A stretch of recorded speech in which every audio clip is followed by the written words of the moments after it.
권영철 기자, 기자 수첩 넘어가 보죠. 어서 오십시오. 안녕하십니까. 권영철 선임 기자, 오늘 무슨 얘기 가지고 오셨어요? 어제 북한 무인기 문제로 떠들썩했죠. 떠들썩했죠. 예. 특히나 북한 무인기가 청와대 상공까지 왔다 갔다는 것 때문에 상당히 충격을 주고 있는데요. 네, 예. 북한 무인기 왜 청와대를 겨냥했을까 이렇게 주제를 정해봤습니다. 청와대를 겨냥한 거예요? 청와대 부근까지 왔다 간 게 거의 확실하니까. 청와대 촬영했으니까. 뭐 그렇게 지금 나오고 있으니까. 예. 그래서 이 정부가 아직 북한의 소행이다 이렇게 단정하지는 않는데. 예. 북한의 소행일 가능성을 두고 정밀 조사 중에 있다. 이게 공식 발표 아닙니까? 그렇죠. 그렇지만 이제 뒤에 뭐 백그라운드 브리핑이나 쭉 다 들어보면은 예. 사진 촬영 지역 이런 걸 보면은 청와대까지 왔다 갔다. 광화문 예. 뭐 그 일대가 다 찍혀 있다는 겁니다. 그 청와대 경내까지 상세하게 찍혀 있다는 언론 보도도 있던데 이거 좀 확인해 보셨습니까? 대통령 관저까지 상세하게 찍혔다. 예. 위성 사진보다 더 선명하다 이런 보도가 나오거든요. 예, 예. 그런데 국방부는 청와대 내부가 찍혔느냐 안 찍혔느냐에 대해서는 시인도 부인도 하지 않고 있습니다. 그래요?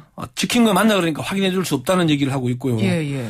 상세한 촬영 정보를 공개할 경우에 북한에 정보를 알려주는 결과가 되기 때문에 조심스럽군요. 없다 그렇게 얘기를 하면서 다만 사진의 해상도는 구글에서 받는 것보다 더 낮다 떨어진다. 구글로 내려다보는 것보다 더 떨어지는 화질이다. 예.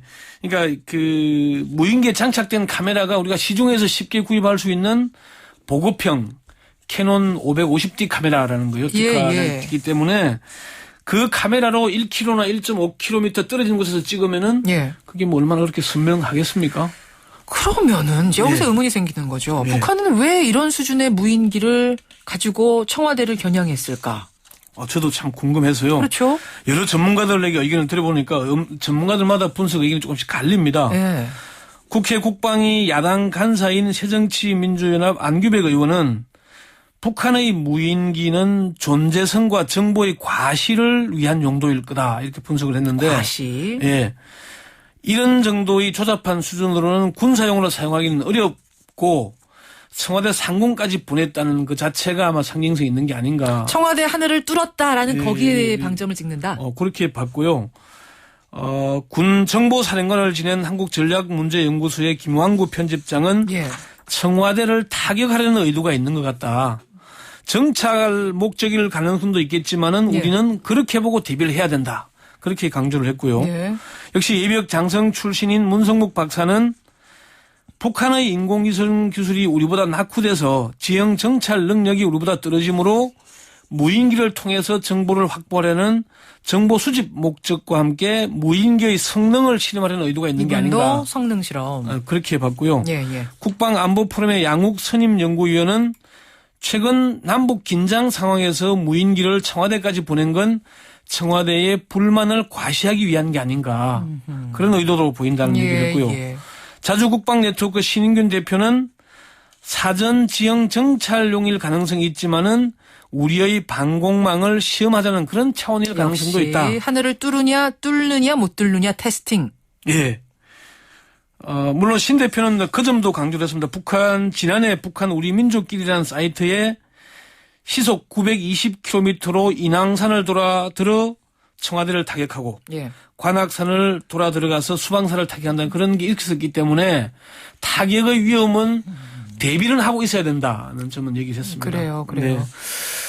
뜬금없는 질문이지만 이게 북한께 확실한 거냐라는 의문은 사실은 뭐 여러 가지 정부에서는 많다라고 얘기를 하고 있는 가운데에서도 계속 들죠. 네, 진짜냐라는 질문들이 청취자 질문이 계속 오긴 해요. 민주당 김광진 의원도 이 북한 것인지 아닌지는 좀 더 지켜봐야 된다. 확실히 봐야 된다는 얘기를 했거든요.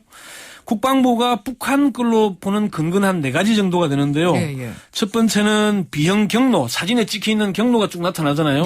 그걸 보면은 북쪽에서 서울로 와서 다시 북쪽으로 가는 중에 떨어진 거다는 거 하나. 두 번째는 잔여 연료가 남아 있는데 남은 연료를 보면은 충분히 북한으로 넘어갈 수 있는 양이다는 거. 세 번째는 무인기를 훼손한 방법이 낙하산에 달려 있는데 낙하산에 달려 있는 것은 군에서만 사용하는 거다는 거. 민간에서는 그렇게 안 쓴다고요. 낙하산 달아서. 네 번째는 이제 추락 무인기 배터리에 사용된 날짜의 표기 방법이 북한식이라는 거. 기용 날짜, 사용 중지 날짜. 네, 그렇게 표현하고 있습니다. 근데 무인기는 북한만 보유한 게 아니라 우리도 보유하고 있죠. 사실 우리 군이 보유한 무인기의 성능이 훨씬 뛰어납니다. 세계 각국이 무인기를 보유하고 있는 수준에 따라서 상중하 세 그룹으로 나눈다고 하는데요. 예. 우리는 세계 7위의 수준으로서 미국, 이스라엘과 함께 상그룹에 속하고요. 북한은 가장 낮은 하그룹에 속하는 걸로 평가가 되고 있습니다. 그래요? 그러니까 우리 군이 운용하는 무인 정찰기는 뭐 송골매, 서처, 스카이락2 등이 있는데 이게 2002년부터 보급이 됐는데요. 북한군 병력과 장비, 이동 표적 등에 대한 실시간 영상 정보를 제공하는 능력을 가진 정도입니다. 예. 새정치연합의 안규백 의원은 우리 기술은 상공에서 지상의 개미도 볼 수 있는 수준이다 이렇게 얘기를 했어요. 그럼 우리는 그렇게 볼 수는 있는데 네. 오는 거를 찾지는 못하나 보죠? 레이더가? 아주 작은 수준이고 하니까 모든 걸 다 볼 수 있다는 것까지는 아니고요. 아니, 그러니까 우리 무인기가 가서 볼 수는 있는데 네. 그쪽에서 그쪽에서 오는 무인기 2m, 3m짜리가 와도 우리 레이더가 잡지는 못하는. 레이더가 영상으로 다 전체를 감시하는 게 아니고 예. 영상이 레이더로 보는 거기 때문에 이게 이제 새로 볼 수도 있다는 거죠. 예, 그렇게 보더라도. 얘기를 하더라고요. 예. 근데 뭐 새로 이제 드리는 레이더는 뭐 그것까지도 식별을 할 수 있다고 하니까 그건 좀 기대를 해보고요. 근데 이번에 나온 북한 수준은 무인기 수준이 아주 초보적인 건데 한국 항공우주연구원의 최성욱 미래비행 체계실장은 우리 이번에 나온 무인기가 우리 수준보다는 15년에서 10년 정도 뒤처진 기술이다. 뒤처진 기술이다. 예.